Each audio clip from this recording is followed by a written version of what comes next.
आ गया हो एक और टॉप 10 वीडियो लेके, जिसमें आज हम बात करने वाले हैं टॉप 10 न्यू मानवा जो आपको 2024 से पहले रीड कर लेना चाहिए। तो बिना देरी किए सीधा चलते हैं नंबर 10 पे। नंबर 10 पे आता है the god of war who regrets to level 2। इसकी स्टोरी है कि अर्थ जो है एक गेम में कन्वर्ट हो चुकी है, जिसका मोटिव है अलग अलग डिफरेंट डिमेंशन के साथ फाइट करना। बट अर्थ इस गेम में सर्वाइव नहीं कर पाती और ह्यूमैनिटी इरेडिकेट होना चालू हो जाती है। बट ह्यूमैनिटी का स्ट्रॉन्गेस्ट प्लेयर यानी गॉड ऑफ वॉर संग जिहान को एक और मौका दिया जाता है। उसे टाइम में वापस भेजा जाता है जहाँ पर अर्थ जो है अभी इस गेम में इंटीग्रेट नहीं हुई। संग जिहान के पास अभी फ्यूचर की सारी नॉलेज है, उस गेम के बारे में सारे के सारे इन्फॉर्मेशन है और सारे स्किल्स को कैसे एक्वायर करना है उसे पता है। तो क्या वो इस नॉलेज को यूज करके अर्थ को बचा सकता है? नंबर 9 पे आता है वेपन मेकर, जो एक ऐसे वर्ल्ड में टेक प्लेस करती है जहाँ पर डंजन्स और मॉन्स्टर अपीयर हो रहे हैं, जिन्हें रोकने के लिए हमारे हंटर्स उन डंजन्स में जाकर उन्हें क्लियर करते हैं। उन्हीं हंटर्स में से एक है हमारा प्रोटैगनिस्ट शिनजी सोय, जो एक डी रैंक हंटर है, जिसके पास एक रेयर क्रिएशन एबिलिटी है, बट वो उस एबिलिटी को ठीक से यूज नहीं कर सकता माना कम होने के कारण, जिसकी वजह से वो सिर्फ एक लेबर की तरह काम कर रहा है। बट जब वो एक नए गिल्ड में जाता है और अपने फर्स्ट डंजन में पहुंच जाता है, तो वहां पर अनएक्सपेक्टेडली एक रेयर मॉन्स्टर अपीयर होता है जो उस नए गिल्ड को पूरी तरह से वाइप आउट कर देता है, जो हमारे प्रोटैगनिस्ट तक को मारने पहुंच जाता है। बट अनएक्सपेक्टेडली जब हमारा प्रोटैगनिस्ट नियर डेथ सिचुएशन में पहुंच जाता है, तो एक रेयर और अननोन एबिलिटी अवेकन करता है जिसका नाम है सक्सेशन, जिसकी वजह से वो जो है अपने पास लाइफ की सारी मेमोरीज अक्वायर कर देता है। क्या वो इन मेमोरीज को यूज करके इस मॉन्स्टर को हरा सकता है? नंबर 9 पे है to another world on my own. हमारी तरह टोरो साटो एक नॉर्मल बंदा है जिसे इस्काई होकर एक अनदर वर्ल्ड में जाना होता है, बट उसके सारे अटेम्प्ट फेल हो जाते हैं। बट फाइनली जब वो एक मैजिक सर्कल को एक्टिवेट कर देता है, तो वो अनदर वर्ल्ड में जाने की जगह मर जाता है। जब वो अपने आगे खोलता है तो वो देखता है अपने सामने गॉड, जो कहता है कि रीइंकार्नेशन बैन हो चुका है, बट तुम्हारी वजह से जो है मैं तुम्हें वापस एक अनदर वर्ल्ड में रीइंकार्नेट कर दूंगा, पर तुम्हारे पास तुम्हारी मेमोरीज नहीं होगी, जिसकी वजह से टोरो साटो पूरी तरह से घबरा जाता है। बट टोरो साटो कहता है कि मेरे पास मेमोरी ना हो तो भी फर्क नहीं पड़ता, बट मुझे एक सबसे पावरफुल स्किल दे दो। तो गॉड उसे जो है एक मिस्टीरियस स्किल देता है जिसका नाम है गार्बल टेक्स्ट। तो ऐसे ही टोरो साटो अनदर वर्ल्ड में रीइंकार्नेट हो जाता है, बट उसके पास उसकी मेमोरीज नहीं होती। प्रीवियस लाइफ की मेमोरीज ना होने के कारण टोरो साटो एक न्यू स्टार्ट कर देता है। टोरो साटो अपने वर्ल्ड में जी रहा होता है, बट सडनली जो है वो एक ऐसी सिचुएशन में फंस जाता है जहां पर उसकी लाइफ इन डेंजर हो जाती है। उस मोमेंट में जो टोरो साटो की गार्बेज टेक्स्ट स्किल एक्टिवेट हो जाती है और उसे अपनी प्रीवियस लाइफ की पूरी मेमोरीज मिल जाती है। इस मोमेंट पे उसके पास अपनी प्रीवियस लाइफ की पूरी मेमोरीज है, जिसकी वजह से वो उस सिचुएशन से निकल तो जाता है, बट उसे इस नए वर्ल्ड में सर्वाइव करना होता है। उसके पास अब अपनी प्रीवियस लाइफ की पूरी मेमोरीज है और एक मिस्टीरियस गार्बल टेक्स्ट नाम का स्किल है। तो क्या वो इन दो चीजों को यूज करके इस नए वर्ल्ड में सर्वाइव कर सकता है? नंबर 7 पे आता है the terminally ill young master of the bay clan. एक मॉडर्न वर्ल्ड का बंदा मोरिम वर्ल्ड में रीइंकार्नेट होता है एज बे की यंग, जो one of the strongest clans में से एक है मोरिम वर्ल्ड में। बट बे कियांग को जो है टाइन क्यूआई ब्लॉकेज होती है, जिसकी वजह से वो एक मार्शल आर्टिस्ट नहीं बन सकता, ना ही वो लंबे समय तक जी सकता है। जिसके बावजूद भी जो है बे कियांग एक पीसफुल लाइफ जीना चाहता है, बट उसका वो सपना अभी पूरा नहीं होता, क्योंकि उसके ऊपर असैसिन्स अटैक कर देते हैं और उसके सर में जो है इस अटैक में मर जाते हैं। बट बे कियांग जो है सक्सेसफुली वहां से निकल जाता है, पर असैसिन्स उसके पीछे भागते हैं। बे कियांग एक लाइफ थ्रेटनिंग सिचुएशन में फंस जाता है, बट उसे मिलती है एक रस्टेड स्वॉर्ड, जिसे वो उठाकर उनसे फाइट करना चालू कर देता है। तो क्या वो इन असैसिन्स को रोक सकता है? क्या वो इस वर्ल्ड में सर्वाइव कर सकता है बिना मार्शल आर्ट्स के? नंबर 6 पे है द एम्परर स्वॉर्ड। अगर तुम मुरी मानवा के फैन हो तो इस मानवा को जरूर रीड करना। इसकी स्टोरी कुछ ऐसी होती है।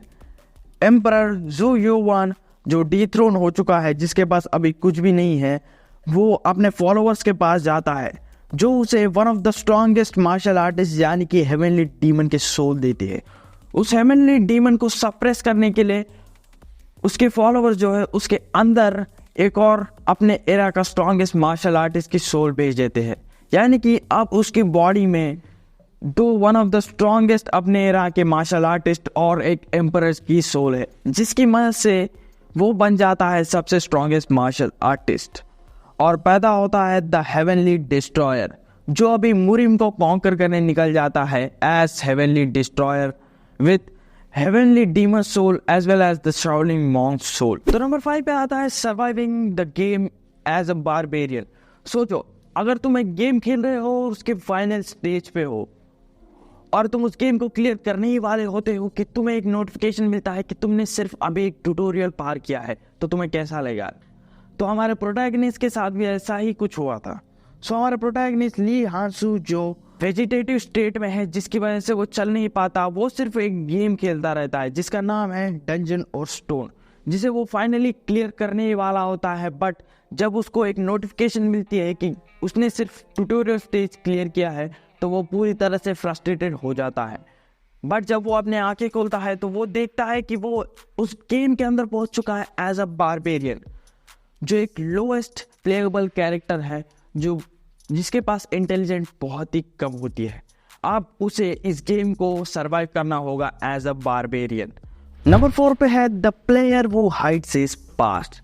तो सोचो, अगर क्या हो कि जो गेम तुमने बहुत सालों पहले खेल के छोड़ चुकी है वो अब रियलिटी बन चुकी है, और तुम जो है वो कैरेक्टर बन चुके हो जिसे तुमने जो है एक बार क्रिएट करके छोड़ दिया था।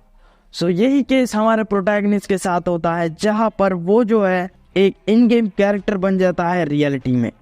अब उसे जो है इस कैरेक्टर के साथ जीना होगा।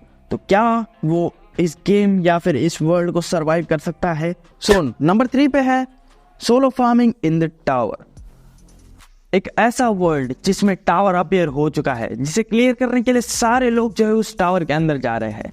हमारा प्रोटैगनिस्ट सेजुन भी उस टावर के अंदर जाना चाहता है, बट वो उस टावर के अंदर जा नहीं सकता क्योंकि उसके पास उस टावर का टिकट नहीं है। सो उस टावर का टिकट खरीदने के लिए सेजुन जो है वर्क करना चालू कर देता है, और अनएक्सपेक्टेडली एक दिन उसे उस टावर के अंदर समन किया जाता है।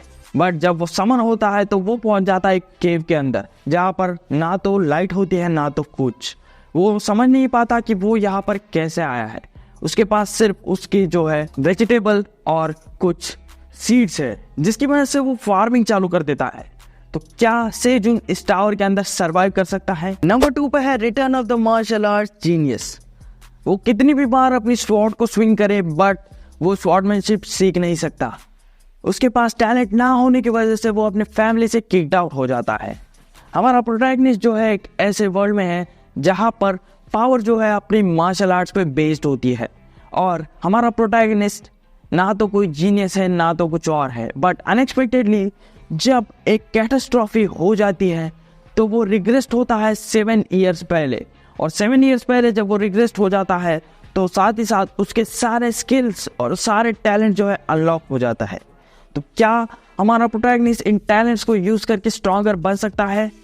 क्या वो अपनी डेस्टिनी को चेंज कर सकता है? सो नंबर 1 पे है रियल लाइफ प्लेयर, जिसकी स्टोरी एक ऐसे वर्ल्ड में टेक बेस करती है जहां पर माना एग्जिस्ट करता है, और माना को यूज करके जो है पीपल प्लेयर्स बनते हैं जो डंजन्स और मॉन्स्टर को क्लियर करते हैं। उन्हीं प्लेयर्स में से एक है हमारा प्रोटैगनिस्ट, जिसका नाम है अनडेड नो इनुआ। वो अपनी फैमिली को लूज करने के बाद सिर्फ मॉन्स्टर्स को मारने पे फोकस करता है, और वो जो है one of the hardest dungeon abyss dungeon को क्लियर करने जाता है, बट वो उसे क्लियर नहीं कर पाता और वो वहीं पर मर जाता है।